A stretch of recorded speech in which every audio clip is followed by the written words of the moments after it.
So again, that recording will be sent out to everyone who has registered for tonight's webinar.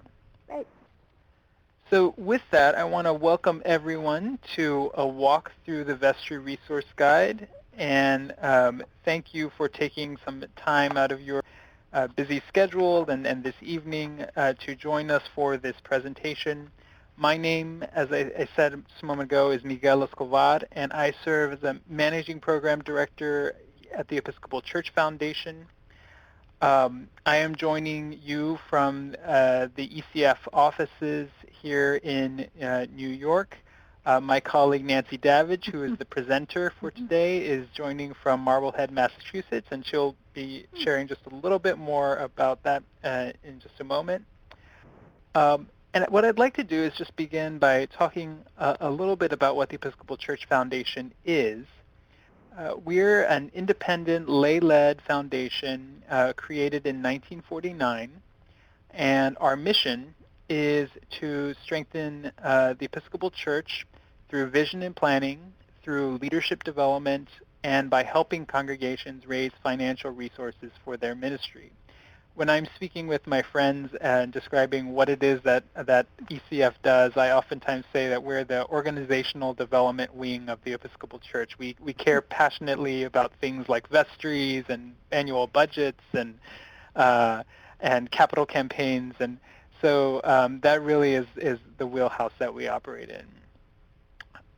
We are striving to build a church where lay and clergy leaders work together, a church where there's healthy, vital, vibrant Episcopal communities of faith, where every congregation has meaningful opportunities for Christian stewardship and effective fundraising, and where we're creating innovative and mission-based ways to be the church of the future. So those are some of the four touchstones that ECF is always measuring itself against. With that, I'd love to introduce everyone who's gathering to tonight's presenter. So Nancy, if you could introduce yourself. Hi, everyone. As Miguel said, I'm Nancy Davidge, and I'm an Associate Program Director at the Episcopal Church Foundation. My primary responsibility is serving as editor for the website ECF Vital Practices and Vestry Papers. And I also recently finished the renovation of the Vestry Resource Guide, which we're going to talk about tonight. I've also been president of the Episcopal Communicators Organization and have many, many years at this point working as a communications professional in both for-profit education and healthcare, and also in nonprofit church religious organizations, and many years ago with the Girl Scouts. So, Miguel, have you turned it over to me to start clicking the slides? I have, yes. Yes. So, thank you all for joining us here tonight. And as you know, we're here to take a walk through the new Vestry Resource Guide. And I always like to start by getting a sense of who's on the call. And so Miguel's going to put up a little poll, and if you could click what your role is on the vestry. And I think you should all see it right there, and you should be able to just click on the little buttons on the left.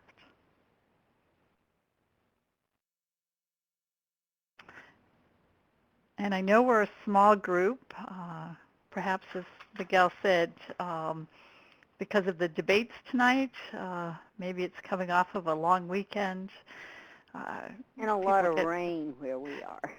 Yeah, it rained here today, too, in Massachusetts. But I see that we have vestry members, a treasurer, and some clergy. And I've been a formal vestry member, but I'm not currently a vestry. Okay, okay. So we've got a good mix of lay and clergy leaders. So tonight we're going to look at the Vestry Resource Guide. What's the same? and what's different, what's been updated, and why does that matter? So we'll go chapter by chapter. And I do also want to reiterate what Miguel mentioned is that the chat feature that's down in the lower right-hand corner of your screen, if you have questions, comments, you can put a question in there at any time, and Miguel will be watching for those.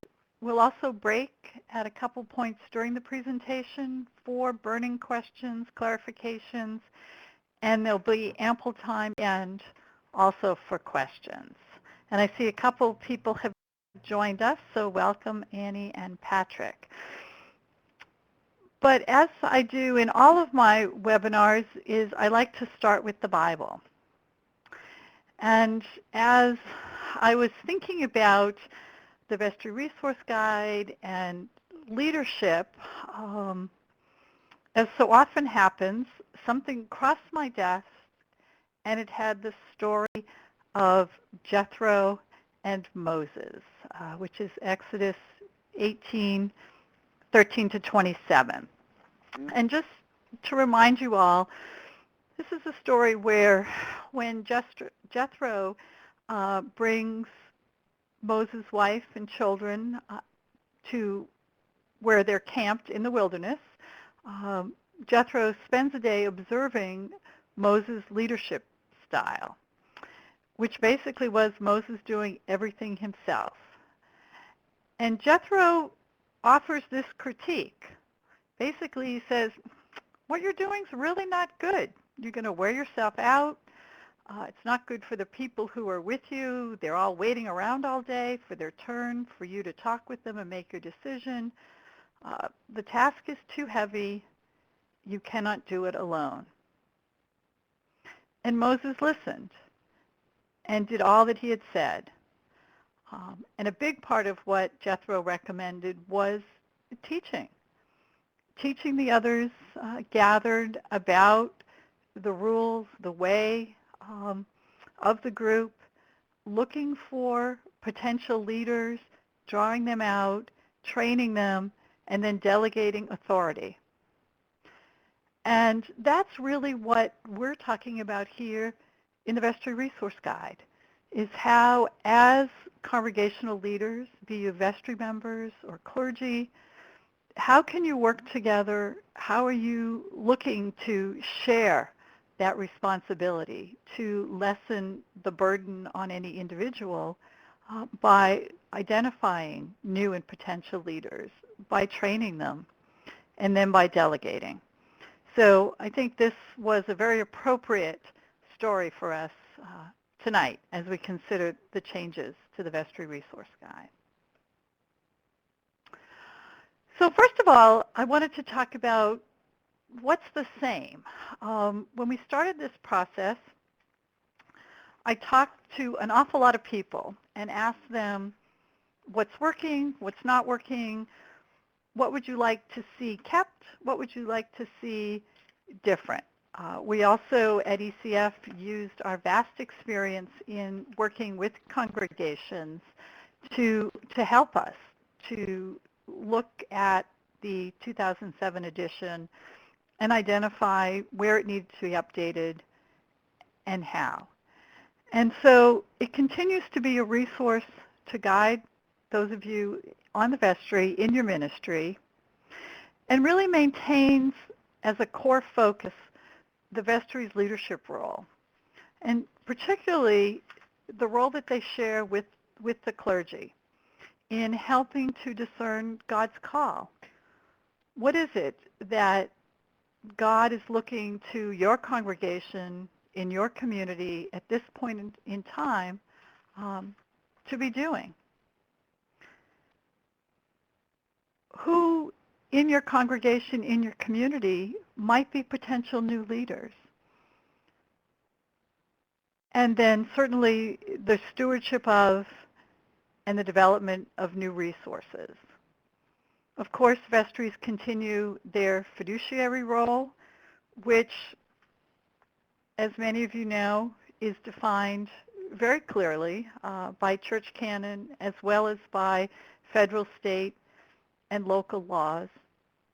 And then lastly, vestries also have special duties during times of clergy transition or should a congregation find themselves without a rector. So those core responsibilities of the vestry remain front and center in this updated version. But there's also some key differences. And trying to think about sort of a fun way to talk about them, I came up with 2 A's and an F. And so the first A has to do with our approach. What we recognize is that there's really, actually probably over the last 10 or 20 years, a changing landscape as the world becomes, and particularly the United States, becomes increasingly secular. And that's had a direct impact on our congregations. In the past, many congregations operated with the priest as the central leader and the vestry in supporting roles. What we're seeing in our work is that many healthy and vibrant congregations follow a model of ministry that calls for shared leadership, where clergy and lay leaders serve in partnership or teams. And we also look to the baptismal covenant that invites all members of our churches to seek and serve Christ.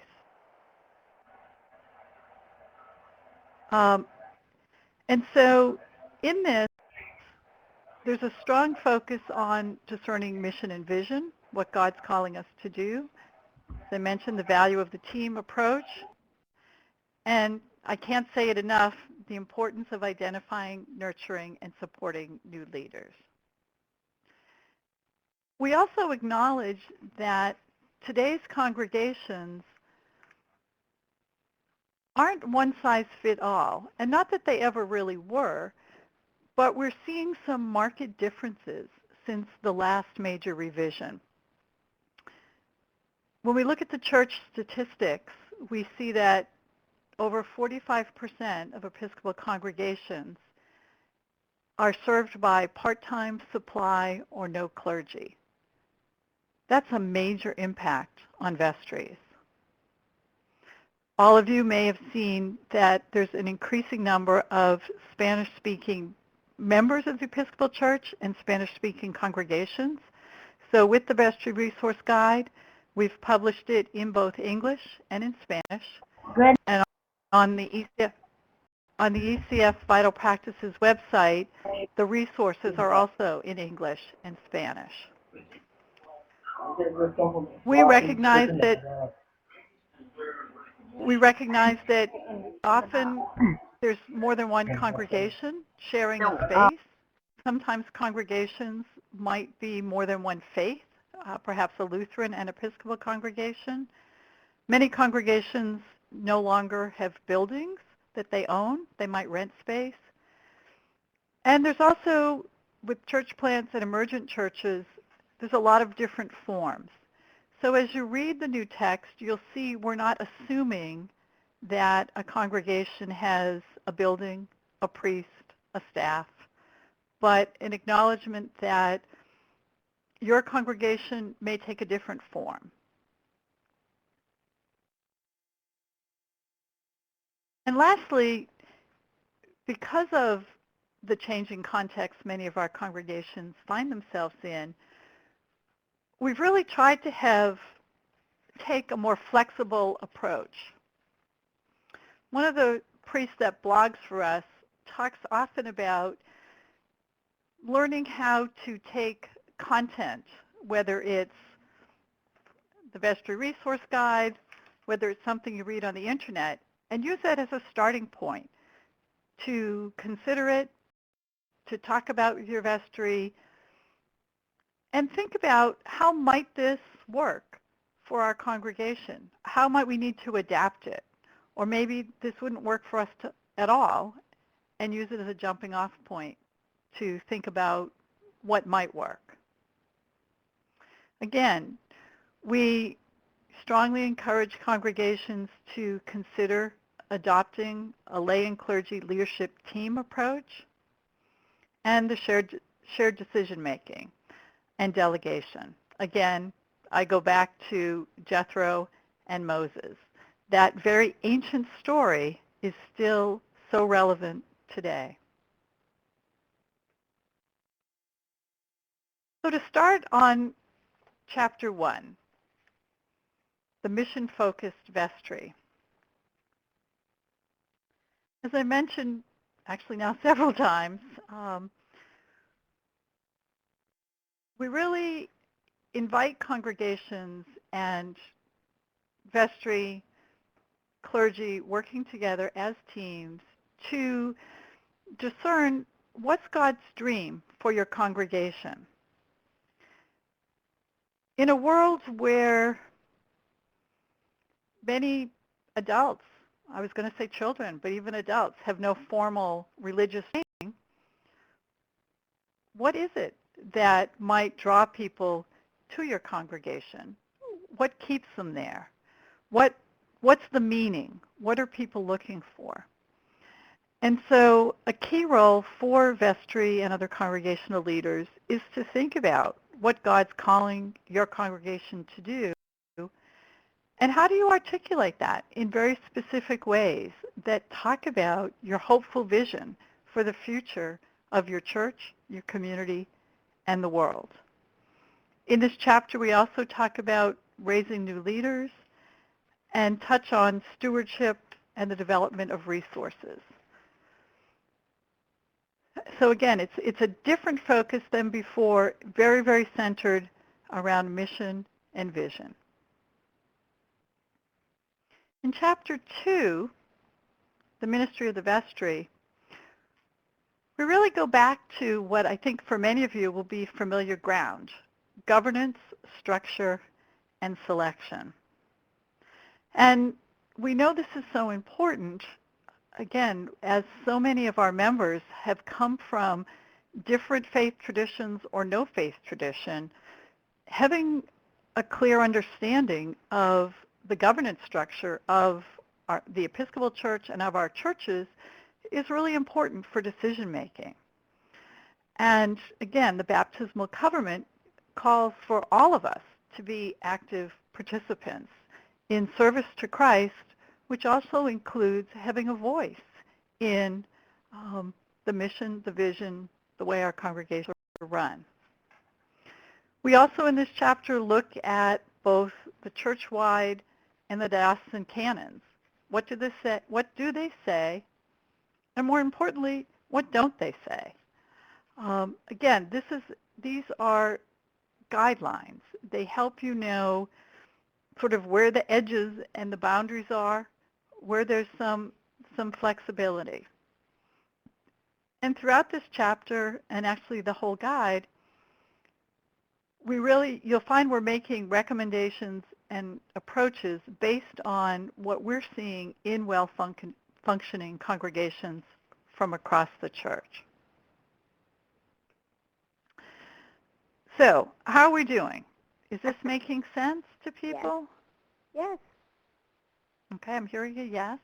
The other thing I do want to point out is that in the new guide, we also share in each chapter a little vignette or story from a congregation that relates to the topic of the chapter. Okay, great. Well, I'm going to move on then. So chapter 3 gets into building strong leadership teams. And, you know, what we find is that there's a difference between a well-functioning team and a team. And I think perhaps we've all been on teams that work well together, and we've been on teams where not so much. So in this chapter, we have both retained some of the basics from earlier versions of the guides, talking about things like vestry orientation, the importance of establishing norms and covenants, how to run a meeting, But there's also things in here about ways to build effective teams, how we define it, what that looks like. And in doing so, we also talk about helping the team to develop a shared understanding of what God's calling the community to do. In particular, answering questions like, why? Why are we here? Why do we do what we do? And where is Jesus in all of this? I think sometimes as Episcopalians, we find that we don't talk about Jesus very much. And yet Jesus and God are really at the center of all that we do. And so as congregational leaders, how might we keep our work, our ministry, Jesus-centered? Those are the questions we look at in this chapter.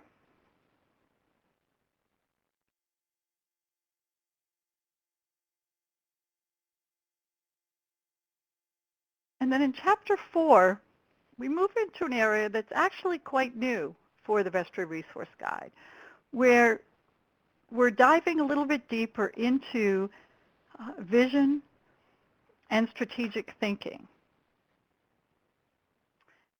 And as I'm listening to myself, I'm hearing that I've used the word vision many times. But again,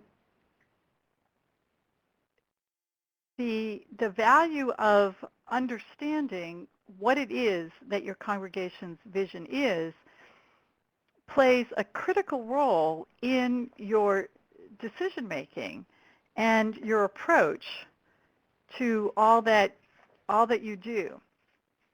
So when you keep the why are we here front and center, and I'll give you an example, which is from page 28 of the Vestry Resource Guide. Here's what one congregation said, that their vision was sharing Jesus with neighbors. Very simple. And that guides and informs their decisions about what they do, what they're doing out in their community, how they approach worship, how they approach programs, etc. Another, in looking at their community, their church community, identified 5 areas that they felt they were being called. 1, a desire to go deeper spiritually. 2, a global perspective. They were very interested in what was going on in the world. Artistic expression was their 3rd, hospitality. And the 5th, community leadership. So again, after talking with the vestry, bringing it out wider into the congregation, these were the areas that this particular congregation felt that they were being called to do their ministry in. And so they keep that front and center, and they use that in terms of their decision making. And lastly, even though it's sort of the second bullet here, I want to talk a bit about the idea of strategic thinking. I'll ask you to put in the chat if any of you have a strategic plan. In my experience, different places that I've worked, different churches that I've belonged to, we've gone through strategic planning processes. And they're very meaningful while we're in them. We do a plan, and then we put it on the shelf. At ECF, we're inviting people to instead think about strategic thinking. So to take all those good and important things that as a congregation you value and use them to help with your decision making in terms of budgeting. Are the things that you are funding, are they consistent with your mission and vision? So it's using your what's important to you to guide your decision making.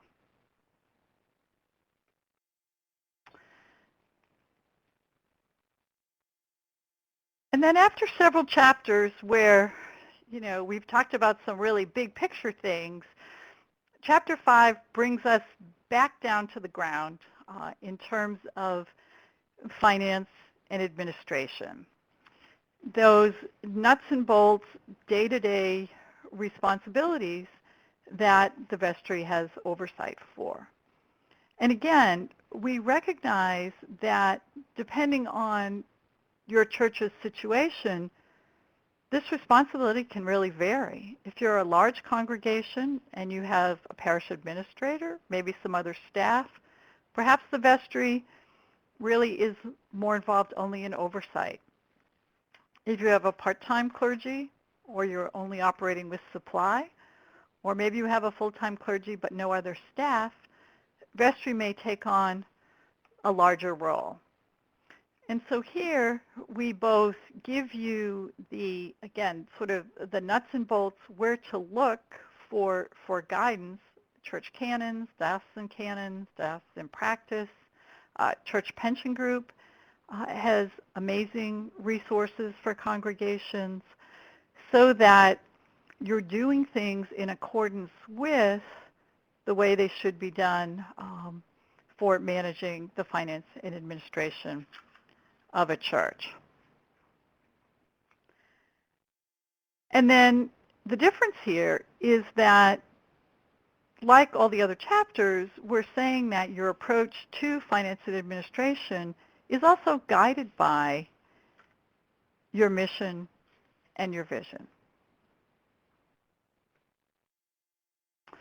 Okay, that was a lot in a short time.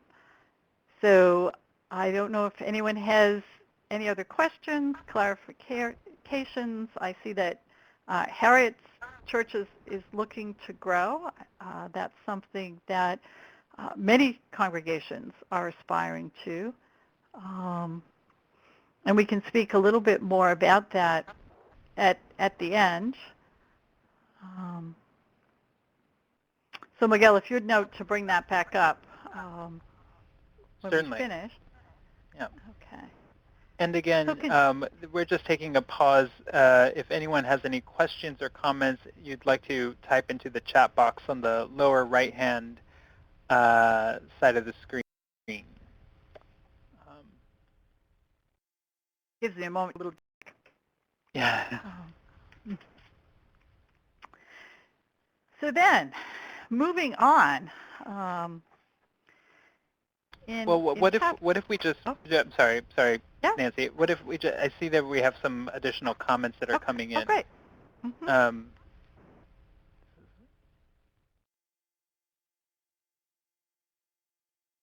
Okay, great. Oh, great, Kathy. Mm-hmm. Oh, great. Great. Thank you for your comments. Sorry. Good, thank you.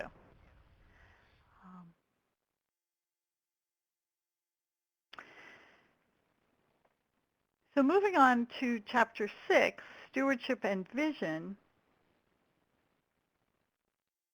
And this is the time of the year, isn't it, with annual campaigns that probably many of you are thinking along these lines. I would say the central focus of this chapter really relates to another Bible story, that of the loaves and fishes. And as we recall that story, if we remember, the disciples had a lot of doubt. Would there really be enough to feed all these people, or should we just send them home and let them fend for themselves? But Jesus, always focused on his mission, was confident that God would provide. And as we know, when the call went out for people to share what they had, and there was an ingathering of all the food, and there was more than enough. And as we start this chapter, we start with that story, because we really feel that that's a central message for all of us to hold on to as we think about the stewardship entrusted to us, and also tying that back to the vision that we see for our congregations. What is it that we're seeing as the impact our congregations will be making on ourselves, our community, and the world? We talk a lot in this chapter about year-round stewardship formation, generosity, and gratitude. We always keep the focus on the congregation's mission and vision. And in keeping with the very practical aspects of the Vestry Resource Guide, we provide recommendations related to capital campaigns, endowments, planned giving, and other types of special fundraising events and projects. And also in this chapter, there are resources directing you to organizations such as Episcopal Church Foundation. Some of you may be familiar with TENS, the Episcopal Network for Stewardship, as well as some other organizations out there that provide very, very good resources for congregations in this area.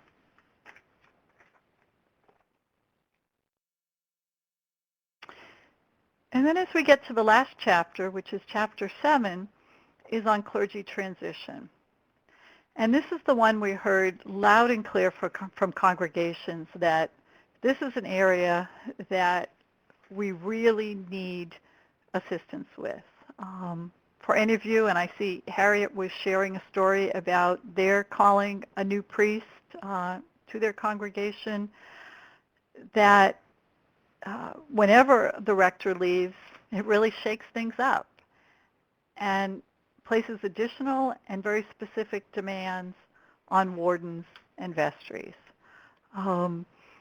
Another wrinkle that many congregations are finding is that they're making the difficult decision to shift from full-time to part-time clergy, so that in addition to calling a new part-time rector or priest, they're also having to sort out what this means for the vestry, for other leaders in the congregation in terms of picking up things that the clergy person is doing in a congregation.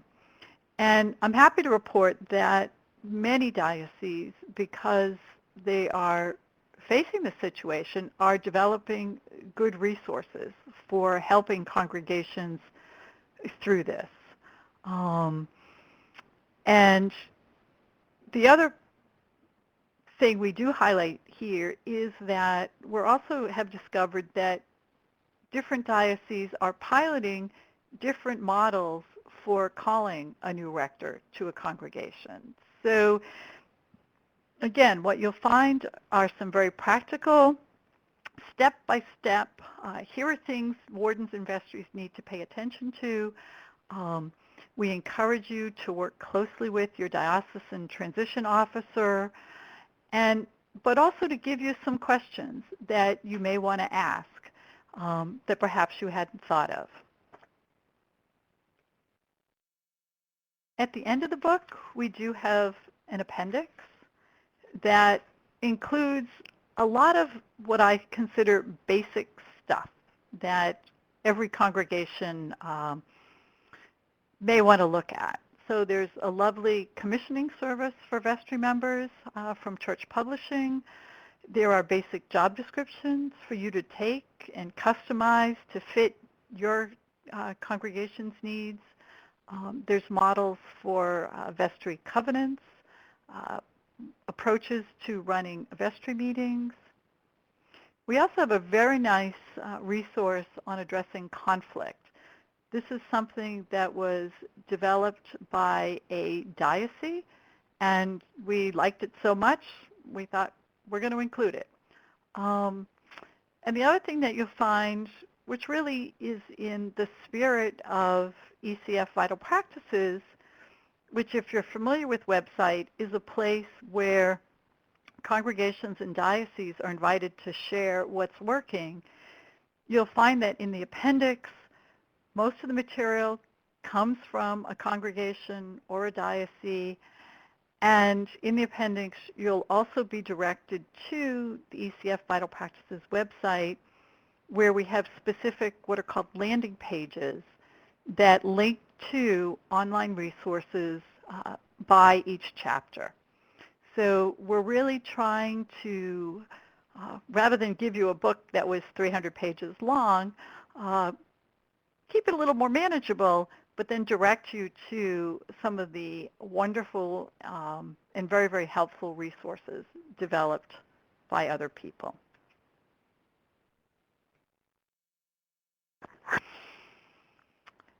And lastly, sort of the million-dollar question is, so how do we use this? I'd love it if some of you who've used the Vestry Resource Guide in the past might chat in the box, might type in the chat box how you've used it in the past. We know that many times vestries might take all of the guide or sections of the guide and use it as the curriculum for an annual vestry orientation or retreat. At the end of each chapter, there's some discussion questions that make a great jumping off point for this type of curriculum. Some vestries choose to take a chapter or a question from a chapter at the start of each vestry meeting. And others keep it on the shelf to guide you in specific topic areas. You know, certainly, as we talked about, clergy transition, perhaps giving it to your parish administrator for some guidance in terms of finance and administration. Perhaps your stewardship committee might use it as they're thinking about annual campaigns or approaches to stewardship for your congregation. So it's very versatile. And yes, and I see Annie wrote, is the VRG an ebook? Yes, it is available both as a print book and as an electronic book. And again, both versions are available in both English and Spanish. So now we're at the point where we can have a little discussion, talk about your questions, comments, anything else that you'd like me to cover. Great. And I'm just going to type into the chat box the link for where people can find the print version as well as all the e-versions, because I'm noticing that there's one for Kindle as well as Nook as well as iTunes, and there's also our Spanish version as well, which is so that the page I just put in has all the different versions. Perfect. I noticed, you know, during one of our breaks earlier, someone had talked about, you know, their congregation was interested in growing and attracting young families. And while there's no sort of magic bullet or formula for how that works, what we're seeing is that for those congregations that have a clear mission and vision that actually guides them, because I think often, you know, congregations have them.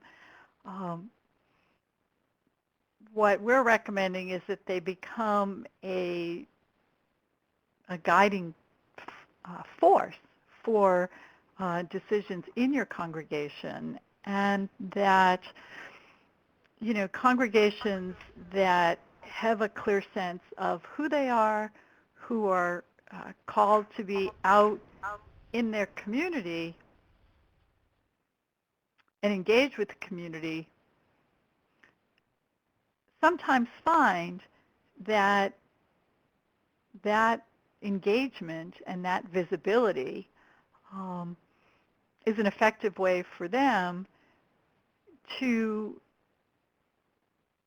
bring people to ask questions and perhaps get someone to perhaps try out the congregation. Again, it's not a magic bullet, but the more visible you are in the community, the clearer you are about what you're all about. And as congregational leaders or members of the congregation, you're comfortable talking about what you're about. All of that can be very attractive to people who are looking for similar things to what you value. And I'm just looking at Harriet's question.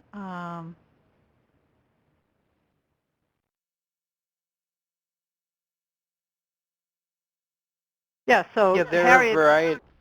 I'm go sorry, you go ahead. ahead. Sorry. No, go ahead, Miguel. I was just saying that there are a variety of great comments, Mm-hmm. uh, Exactly. including Christiane's comment about serving two churches 80 miles apart, both of them going from full-time to part-time, and the shift that that's involved there. Just that it's exciting and exhausting work. Yeah. Um, I think Annie echoed in there. Lynette, I thought Lynette has a really great example of how the Vestry resource guide is being used by many congregating people to read ahead of time. I suppose a chapter and then connecting it. I'd never heard of a group connecting it to the scripture reading, which I think is a great. Um, and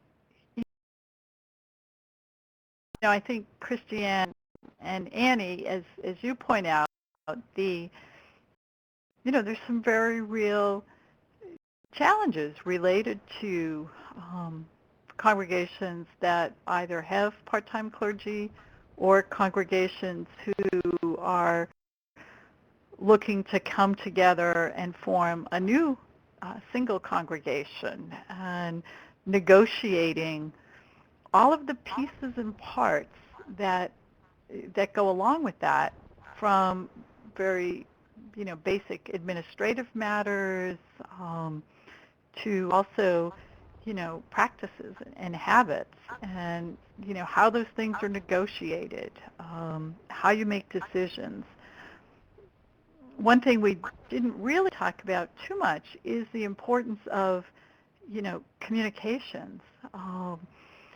I'm a huge fan of being as transparent as possible with, certainly within the vestry and the leadership team, but also out into the congregation, sharing as much as you can about decisions that are being made, the thinking behind decisions, inviting participation into big decisions, sharing things like timelines. I don't know about all of you, but I really don't ever like to be blindsided by anything.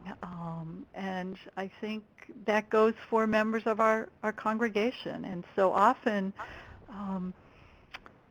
when we find ways to share more and keep people involved and feeling as if they're part of the conversation, I think all of that really helps to minimize some of the conflict or discomfort that comes with change. Um, any other comments or questions? I do see people are typing. Um,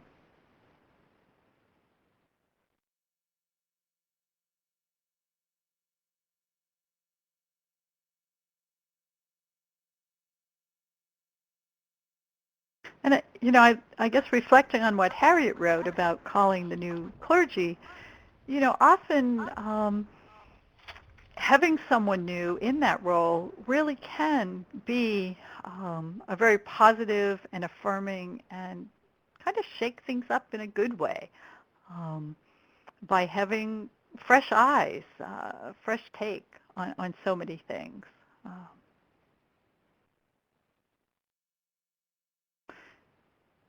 And then I also see that Christiane is talking about having a regional ministry. that that's something that we are seeing more and more of, and sharing resources and experiences. Mm. Mm.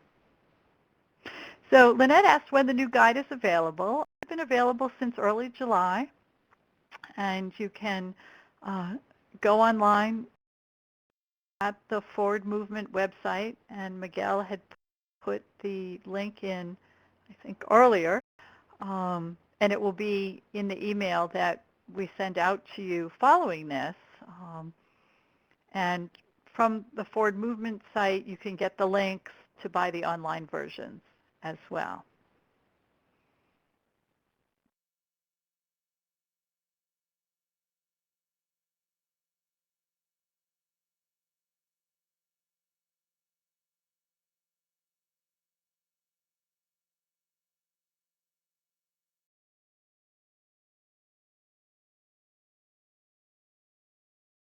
Miguel just offered the link again. Um,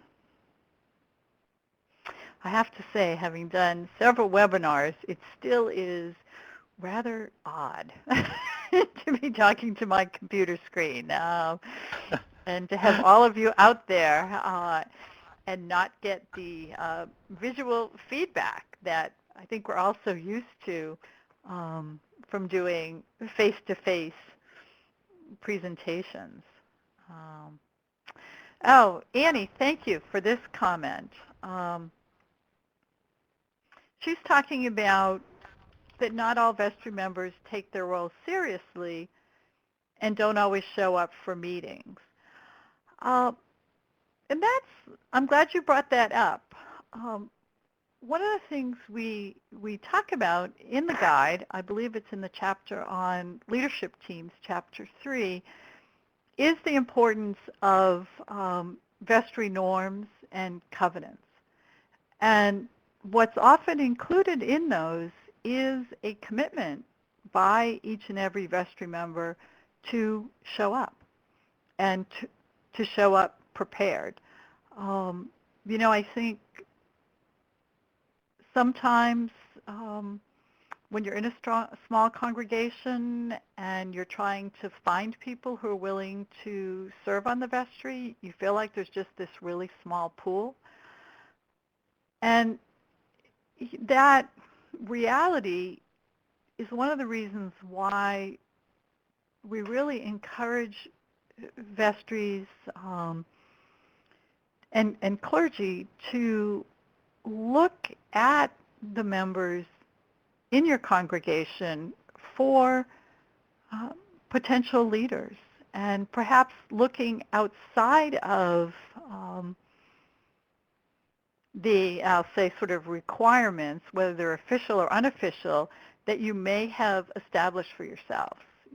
So often we find that people may be looking for someone who's been a member of the congregation for a long time, or has certain characteristics, and there might be people on the edges, on the margins. Maybe it's someone who doesn't come to church every week. Maybe they come once a month or twice a month, but they're showing up in other places. Maybe they're active in the Bible study or active in another area of your ministry. Looking to see who takes on a leadership role, perhaps in an outreach program or a mission, in mission work. And maybe there's someone there that could be groomed for leadership. And we had an article in Vestry Papers a few months ago from a woman who always sat in the back because she didn't quite feel, I'm not sure what the word is, but she really wanted to be noticed. She wanted to be asked to be in a leadership role because that was just part of who she was. She had grown up and had a life where she really served others. And finally someone noticed her. She wasn't someone who was going to put herself forward.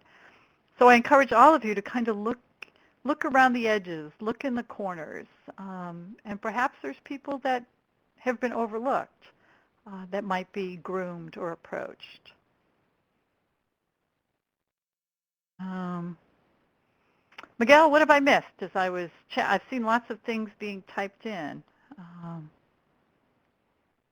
Just a conversation about the particular ministry that is being a senior warden during a time of transition, which is oh, very particular, and much gratitude to anyone who is charged with that task and who takes that on. Um, exactly.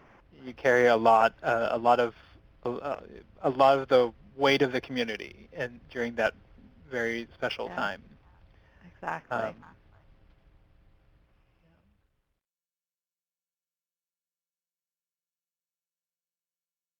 I noticed, Nancy, that on your slide you have Hmm. two questions or two prompts, Yeah, I suppose. One yeah, thing you learned and a question that didn't get answered. And I think that those are really lovely prompts. I don't know if you want to introduce this yes, segment.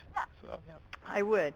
Um, Recently, I learned about something that a colleague of mine does at the end of every presentation, and they ask people who participate to share two things. And so I would ask you to please consider sharing these in the chat. One is one thing that you learned from the presentation, and the second is a question that didn't get answered. Um, both of these are helpful to me and to Miguel and others at ECF. Gives us a sense of what were the takeaways, what stuck with you, and it also helps us in terms of what, how do we improve? What did we miss? Uh, so I would appreciate if you would um, answer those two things.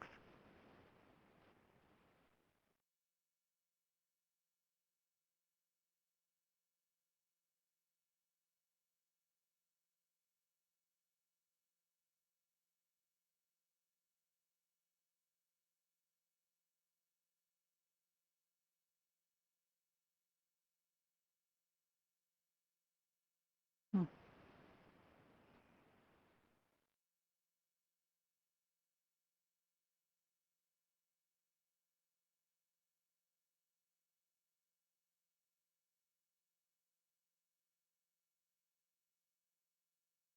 Great.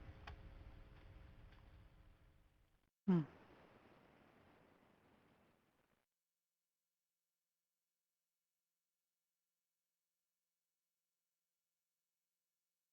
Well, I've really enjoyed reading the chat comments, and I want to thank those of you who've been contributing throughout the presentation, and also who've been helping each other by sharing your own experience. That's one of the wonderful things about this technology is that it does provide a way for people spread out all across our country to have a conversation. Hmm.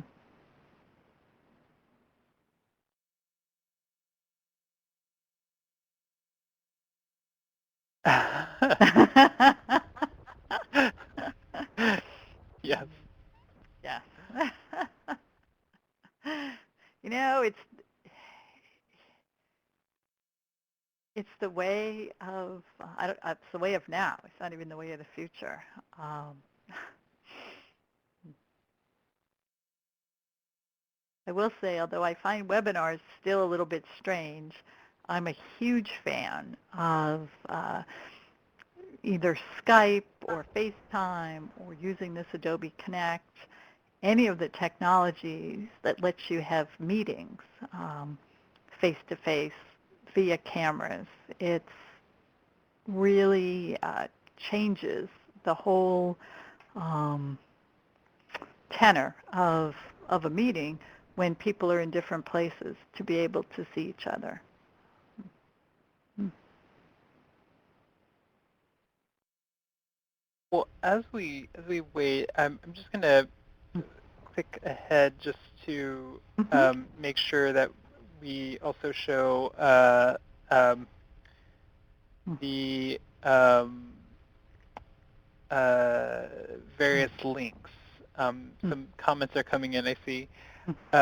Just the link for the Vestry Resource Guide, and then the Spanish, the Guía de Recursos, also available in ebook form in both English and Spanish. Let's see.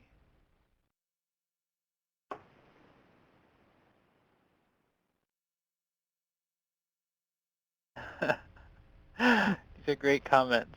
Yeah.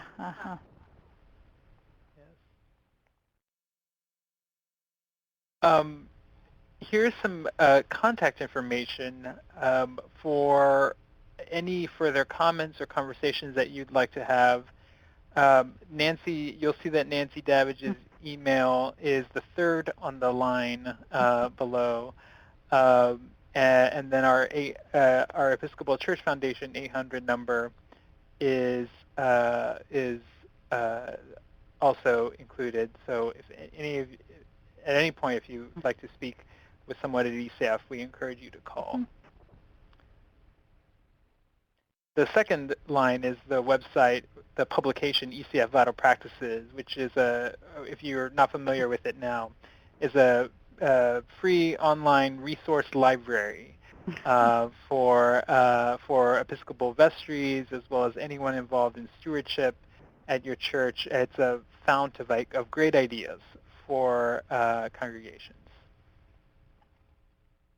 And there's quite a bit in there for senior wardens, including a great article from last either January or February, written by a senior warden up in Wyoming about directing the process of calling a new rector to their congregation. And her name is Jan Henderson, and she really shared a lot of very detailed, here's what we did, here's how we did it, here are the forms we used. She offers all of that up for people so that someone doesn't have to start from scratch, but, could take it, look at it, figure out, how might I adapt this to work for my congregation. So there's a lot of really practical stuff on the Vital Practices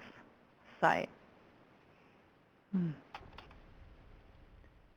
then the last thing I'd love to just say is in a few minutes, in probably about 3 minutes, you should be receiving an email with a survey. We'd love to just hear back from you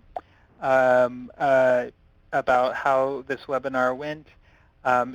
We review this feedback always. It's always great and helps us strengthen our webinars for the Episcopal Church. So with that, Nancy, if you kind of well, end here. Thank you all very, very, again, I guess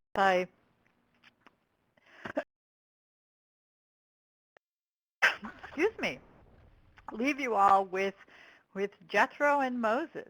And, I think, perhaps that becomes a Bible study at the beginning of a vestry meeting or at a vestry orientation, particularly, in those congregations where maybe the load isn't shared, and looking at